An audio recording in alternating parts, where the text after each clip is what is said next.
inyuma y'imyaka 60 iheze Uburundi bwikukiye, twatoranye igihugu kitameze neza na bukebuke, twatoranye igihugu kitakizi cari c'intwaro ibereye, dutorana igihugu carimwemwo umugira w'amacakubiri, dutorana igihugu gikenye cyane.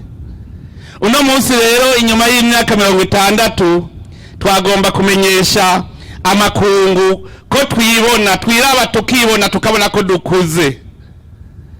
Nikimenyamenya nuko Uburundi nabwo busigaye busasa hamwe n'ibindi bihugu byo mu mahanga, ndetse n'Uburundi bukaronka ijambo bakanabwikora ko nabwo bugafasha ibindi bihugu. Ico ni kimenyetso kidasanzwe.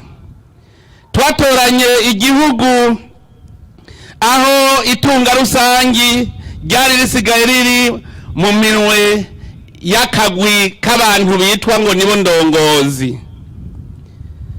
Ababirigi bo bimenya ko badusigiye igihugu bagiteretse ahantu, mugabo tukaba twarinjiwemo n'umugera w'amacakubiri warimwe mu Burundi n'izo ntwaro nyene. Hanyuma Abarundi biruka kujyanira kuri ca gihugu basiga bamanitse, niho haduka n'imvugo yavuga ngo nivyo hejuru. Mugabo twaribonye turagaruka ku karanga kacu.